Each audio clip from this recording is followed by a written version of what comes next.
और आइए शुरू करते हैं हमारी कवर स्टोरी।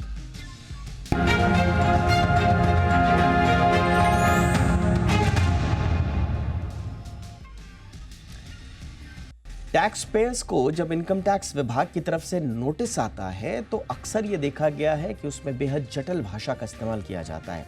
साथ ही कानूनी दांवपेच भी ऐसे लिखे होते हैं जिससे टैक्स पेयर्स की मन में डर की भावना पैदा हो जाती है। और इन्हीं परेशानियों को देखते हुए वित्त मंत्री निर्मला सीतारमण ने इनकम टैक्स अधिकारियों से कहा है कि वो सरल भाषा में टैक्स का नोटिस भेजें, साथ ही कानूनी शक्तियों का इस्तेमाल विवेकपूर्ण ढंग से करें ताकि टैक्स पेयर्स के मन में कोई डर पैदा ना हो।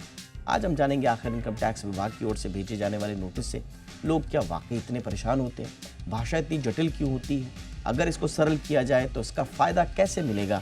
विस्तार से इस पर चर्चा होगी खास मेहमानों के साथ, लेकिन पहले ये रिपोर्ट देखिए। इनकम टैक्स विभाग की तरफ से जब भी टैक्स पेयर को नोटिस आता है वो परेशान हो जाता है। इसकी सबसे बड़ी वजह नोटिस में जटिल भाषा का होना है। इनकम टैक्स के नोटिस में सिर्फ जटिल भाषा ही नहीं बल्कि कई ऐसे कानूनी दावपेच भी लिखे होते हैं जिससे टैक्स पेयर के मन में डर पैदा हो जाता है। कई बार टैक्स पेयर्स को ये समझ में ही नहीं आता कि उन्हें किस लिए नोटिस भेजा गया है, लेकिन अब ऐसा नहीं होगा। वित्त मंत्री निर्मला सीतारमण ने इनकम टैक्स विभाग को सलाह दी है कि वो टैक्स पेयर्स को आसान और सरल भाषा में नोटिस भेजे, बेवजह टैक्स पेयर्स को परेशान न करें, कानून की तरफ से दी गई शक्तियों का विवेकपूर्ण ढंग से इस्तेमाल करें। उन्होंने कहा कि 3F यानी फेसलेस, फेयर और फ्रेंडली फॉर्मूले पर काम करें। टैक्स पेयर्स के साथ फ्रेंडली फॉर्मूला हो। उन्होंने कहा कि टैक्स नोटिस से करदाताओं के मन में डर की भावना नहीं पैदा होनी चाहिए। So letters become simpler in its language, devoid of technical words, so that an average taxpayer understands what you are really asking him to do. So I would say, can we explore issuing simple, easy to understand notices so that our communication is accessible? CBDT chairman Ravi Agarwal ने Zee business से बातचीत में income tax विभाग में होने वाले बदलावों के बारे में जानकारी दी। उन्होंने कहा कि विभाग की तरफ से देश के सिर्फ 0.1% टैक्स पेयर्स को ही टैक्स से जुड़े नोटिस भेजे जाते हैं। विभाग की तरफ से वित्त मंत्री से मिले निर्देशों पर अमल करेंगे। इस प्रयास का अहम हिस्सा टैक्स नोटिस में इस्तेमाल की जाने वाली भाषा को लेकर है। अग्रवाल ने कहा कि उन्होंने पहले ही टैक्स नोटिस से जुड़ी भाषा को आसान बनाने को लेकर काम शुरू कर दिया है। विभाग लगातार टैक्स पेयर्स फ्रेंडली नजरिया अपना रहा है। यही नहीं, IT एक्ट के रिव्यू के लिए इंटरनल कमेटी भी गठित की गई है। अगर देखें नंबर्स ऑफ रिटर्न्स जो फाइल हो रहे हैं उस हिसाब से जो हम स्क्रूटनी करते हैं और इंट्रूसिव एक्शन करते हैं वो अपने आप में बहुत कम है। तो वो अभी प्रावधान है, वो प्रक्रिया है, बट वो स्कोप फॉर इम्प्रूवमेंट है। तो जैसे माननीय वित्त मंत्री जी ने कहा तो उसके ऊपर हम फर्दर काम करेंगे और इसको इंश्योर करेंगे कि जहाँ पर कमियाँ हैं, जहाँ पर त्रुटियाँ हैं उसको हम प्लग करें। वित्त मंत्री की इस पहल के बाद उम्मीद की जा रही है कि अब जब भी किसी टैक्स पेयर्स के पास इनकम टैक्स का नोटिस आएगा तो उसे समझने में आसानी होगी, साथ ही उसे किस लिए नोटिस भेजा गया है वो भी आसान भाषा में समझ सकेगा। ब्यूरो रिपोर्ट, जी मीडिया। बहुत ही खास मेहमानों का पैनल इस वक्त मेरे साथ जुड़ रहा है। मेरे साथ जुड़ रहे हैं DS सक्सेना सर, जो कि पूर्व principal chief commissioner income tax विभाग के। बहुत बहुत स्वागत है सक्सेना सर, गुड इवनिंग आपका हमारे शो पर। हमारे साथ है सुनील गर्ग सर, जाने माने टैक्स एक्सपर्ट हैं। गर्ग सर, गुड इवनिंग, बहुत बहुत स्वागत है। सक्सेना सर, आपसे ही चर्चा की शुरुआत करेंगे और सबसे पहले तो यही कि जो पॉइंट आउट किया निर्मला मैम ने, क्यों टैक्स नोटिसेस जो है वो उनकी लैंग्वेज इतनी कॉम्प्लेक्स है जबकि बार बार सिंप्लीफिकेशंस के लिए कहा जाता है, तो क्या वाकई में इतनी जटिल है लैंग्वेज के निर्मला सीतारमण मैम तक परेशान है?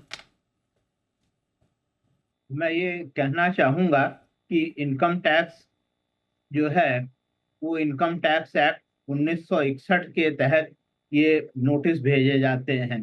तो किसी भी समझ लीजिए सेक्शन के तहत ये नोटिस भेजा जाएगा तो उसमें जाहिर सी बात है कि जो सेक्शन की भाषा है या उसका जो रिक्वायरमेंट है वो उसमें होगा।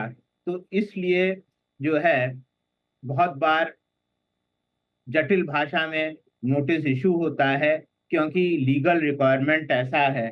अगर इनकम टैक्स एक्ट की भाषा सरल हो तो नोटिस की भाषा भी सरल हो सकती है, लेकिन जब तक एक्ट की भाषा सरल नहीं की जाएगी तब तक इनकम टैक्स नोटिस की भाषा सरल होना बहुत मुश्किल है। इसलिए जो है जो भी अब आपको ये भी मैं बता रहा हूँ कि अगर हम मान लीजिए आम भाषा में नोटिस इशू करें और बाद में वो case income tax appellate tribunal या सीआईटी अपील में जाए, तो वो लोग ये कहेंगे कि जो जो इस एक्ट में सेक्शन में जो चीज मांगी गई थी या जो उसके उसके कह लीजिए जो उसके लिए आवश्यक है वो तो आपने लिखा ही नहीं है, आपने तो कुछ और लिखा है। तो जो करदाता है, टैक्स पेयर है, वो क्या जवाब देता है? तो आपको वो सही जवाब नहीं दे पाया है। इसलिए पहला काम ये करना होगा कि इनकम टैक्स एक्ट को सरल करें, सरल भाषा में रखें, तब नोटिस सरल भाषा में जा सकेंगे। पर आपका टेक मैं समझना चाहूँगा, क्योंकि एक एवरेज टैक्स पेयर को अगर समझने में मुश्किलात होती हैं तो स्वाभाविक रूप से नोटिसेस का मिस इंटरप्रिटेशन भी हो सकता है। और जो मैम भी कह रही हैं, एफएम मैम, के अननेसेसरी एंग्जाइटी और कई बार इनकरेक्ट रिस्पॉन्सेस भी आ जाते हैं। तो क्यों ये इतना जार्गन्स जो हैं वो लीगल जार्गन्स इतनी टफ है, जटिल है, और इनका इंटेंशन क्या है? देखिए दीपक जी, जो माननीय वित्त मंत्री जी ने कहा कि सरल भाषा को अपनाइए, उसका साधुवाद। लेकिन जो सक्सेना साहब ने कहा कि वो आयकर इतना जटिल है, आयकर अधिनियम, इनकम टैक्स एक्ट, तो जैसे मैडम ने बजट में भी कहा था कि हम इसको सरल करेंगे अगले 6 महीने में। और तीसरी बात, जो सीबीडी के चेयरमैन ने कहा है कि हम केवल 0.1% लोगों को नोटिस देते हैं स्क्रूटनी का, तो वो भी थोड़ा सा मिसलीडिंग। इसलिए मैं कहूंगा कि अगर 8 करोड़ रिटर्न फाइल करते हैं हम, तो ठीक है, आप स्क्रूटनी तो 80,000 की कर रहे हैं, पर केवल से की नोटिस नहीं आता, डिफेक्टिव रिटर्न के नोटिस आ रहे हैं 139(9) में। अब वो इतना कॉम्प्लिकेटेड है सेक्शन कि आम टैक्स पेयर को आते हैं। अच्छा, आजकल क्या हुआ है, प्रोसेसिंग ऑनलाइन हो रही है, कंप्यूटर से ऑनलाइन है, आपके पास आर्टिफिशियल इंटेलिजेंस से इंफॉर्मेशन आ रही है। जैसे ही मिसमैच होता है, मान लीजिए बैंक से आपका ब्याज आया या बैंक में कोई डिविडेंड आ गया और आप उसको भूल गए या उसमें मिसमैच आ गया, डिफरेंस अमाउंट का आ गया, तो डिफेक्टिव रिटर्न का नोटिस आ जाता है। या 26 AS में आपका टीडीएस है, वो मैच नहीं हो रहा किसी भी कारण से, तो डिफेक्टिव रिटर्न का नोटिस आ जाता है। आपको एसएमएस के मैसेज आते हैं, आपको 133(6) का इंक्वायरी का नोटिस आ जाता है। यानी कहने का मतलब ये हुआ कि बहुत सारे प्री इंक्वायरी नोटिस भी हैं स्क्रूटनी के अलावा, जिसका जिक्र चेयरमैन सर ने नहीं किया। अब जहां तक सरल भाषा का सवाल है, आयकर अधिनियम को सरल करना तो बड़ा मुश्किल काम है, क्योंकि जैसे आप उसको टेक्निकलिटी से खत्म करते हैं तो और बहुत लिटिगेशन पैदा हो जाते हैं, और आजकल लिटिगेशन बहुत चल ही रहे हैं आयकर विभाग के द्वारा। तो मुझे लगता है कि एक ओवरऑल व्यू की जरूरत है, एक बात। और जो मैडम फाइनेंस मिनिस्टर ने कहा कि फ्रेंडली होना चाहिए, इसका मतलब ये होना चाहिए कि आपके पास में एक 24/7 एक कॉल सेंटर हो। अगर आपके पास में कोई नोटिस आया तो आप एक आम टैक्स पेयर वहां फोन करके समझ सके कि भाई क्यों आया मेरे को नोटिस। आम आदमी को तभी सहूलियत मिलेगी, अदरवाइज तो भाषा जो होती है वो टेक्निकली होती है, और उसको सरल करना मुझे लगता नहीं है, बड़ी दूर की कौड़ी है। उसकी बजाय अगर उसको हेल्पलाइन मिल जाए जहां वो बात करके समझा सके वहां पे कोई आदमी कि आपका क्या नोटिस है और आपको क्या जवाब देना है, आम आदमी के लिए शायद वो ज्यादा हेल्पफुल होगा। एब्सोल्युटली, ये बात बिल्कुल आपने सही कही कि कम से कम एक कॉल सेंटर तो हो कि कोई व्यक्ति समझ पाए। और खास तौर से आपने बिल्कुल सही कहा, और हमने कुछ वक्त पहले ये नोटिस भी किया था और हमने खबर भी दिखाई थी कि कैसे एआई जनरेटेड जो रिस्पॉन्सेज आए हैं उसके कारण बड़ा एक पैनिक सा हो गया टैक्स पेयर्स में। अब सक्सेना साहब, थोड़ा सा हमें समझाइए कि अगर कॉम्प्लेक्स वर्डिंग रहेगी, उसको अगर आपने सिंप्लीफाई नहीं किया, तो आपका जो इंटेंशन है कि भाई हमको टैक्स पेयर को जागरूक बनाना है, वो तो पूरा हो नहीं रहा है। क्योंकि अगर कॉम्प्लेक्स वर्ड रहेगा तो मल्टीपल इंटरप्रिटेशंस हो जाएंगे, कंफ्यूजन हो जाएगा, और पोटेंशियली ये भी हो सकता है कि लीगल डिस्प्यूट्स और बढ़ जाएं टैक्स पेयर्स और अथॉरिटी के बीच में। तो ये तो उल्टा ही हो रहा है न, ऐसा है, देखिए इनकम टैक्स एक्ट सन 61 से चल रहा है, आज 63 साल हो चुके हैं। तो इस दौरान बहुत सारा लिटिगेशन हुआ, हाई कोर्ट, सुप्रीम कोर्ट में केस गए। तो जो इनकम टैक्स में जो आज जो टर्म्स यूज होते हैं, वो अब उनका सबका लीगली बहुत ही, कहना चाहिए, एक एक्सेप्टेबल टू ऑल इंटरप्रिटेशन है कि इस चीज का ये मतलब है। तो अगर हम जो है वर्डिंग को बदलेंगे तो हो सकता है कि मतलब अर्थ का अनर्थ हो जाए। हम नोटिस में कोई चीज लिखें और बाद में जब वो केस वेस कहीं चले तो उसका कुछ और इंटरप्रिटेशन लिया जाए। इसलिए जो है वो अ, अगर हम एक्ट नहीं बदलते हैं और नोटिस की भाषा बदलते हैं, तब जो है ज्यादा दिक्कत होगी। इसलिए इनकम टैक्स डिपार्टमेंट ने ऐसा कर रखा है कि टैक्स पेयर इंफॉर्मेशन सीरीज जारी कर रखी है। एक हेल्पलाइन नंबर भी इनकम टैक्स का है। तो अब हेल्पलाइन नंबर में मैंने कभी उसका इस्तेमाल नहीं किया है। इस तरह की प्रॉब्लम्स वो सॉल्व करता है या नहीं, ये मुझे नहीं पता। लेकिन अगर अगर किसी टैक्स पेयर के पास नोटिस वगैरह आता है या वो अपने को जागरूक रखता है ये सब पढ़ के, तो हमारे ख्याल से जो साधारण तरह के नोटिस आते हैं उसमें जो है Saxena sir, I am sorry मैं आपको बीच में टोक रहा हूं सर, लेकिन मैं आपका अपना खुद का स्वयं का अनुभव आपसे पूछ रहा हूं।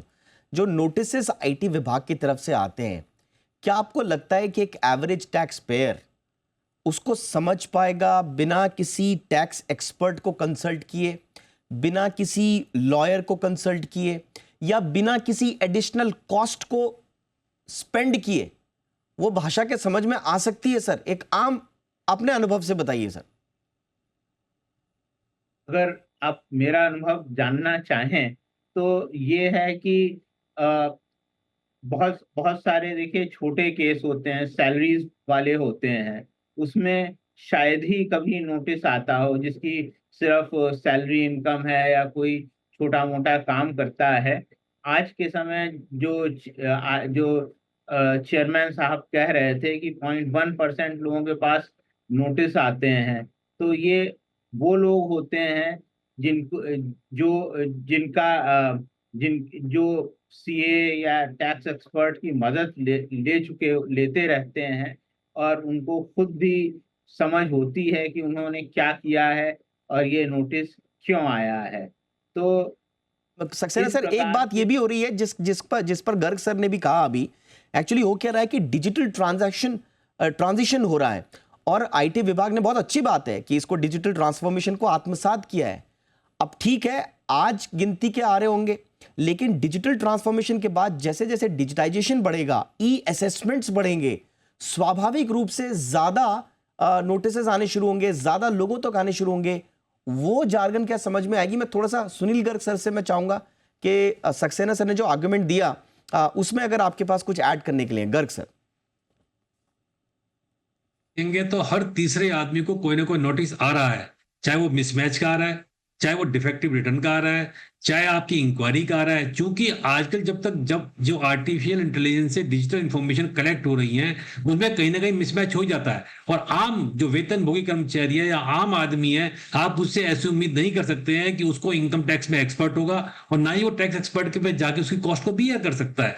इसका तरीका मैंने बताया, या तो आप एक हेल्पलाइन नंबर बनाइए ताकि कोई आदमी घबराए ना, वहां उसकी हेल्प मिल जाए, या दूसरा तरीका ये हो सकता है कि आप एक्ट को तो सरल नहीं कर सकते, प्रोविजन को तो आप सरल नहीं कर सकते, लेकिन उस नोटिस के साथ में एक आसान भाषा में आईटीओ, इनकम टैक्स विभाग या जो रेस्पेक्टेड जो डिपार्टमेंट है वो जो नोटिस इशू कर रहा है, एक सरल भाषा में एक एक्सप्लेनेशन साथ में दे कि हम आपको नोटिस क्यों दे रहे हैं, इसका क्या जवाब होना चाहिए और आपसे क्यों इंफॉर्मेशन पूछी जा रही है। अगर सरल भाषा में एक एक्सप्लेनेशन आ जाएगी तो फिर एक सहूलियत हो जाएगी। अदरवाइज आजकल बड़ा दिक्कत का सबब भी बना हुआ है, इतने नोटिस, इतने मैसेज आते हैं कि आम आदमी भी घबरा जाता है।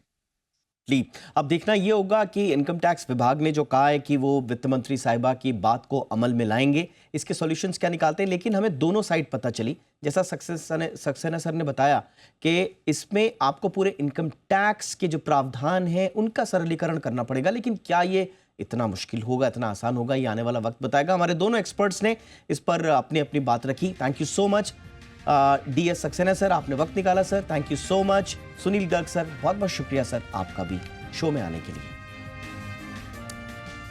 चलिए, तो ये थी हमारी पहली कवर स्टोरी।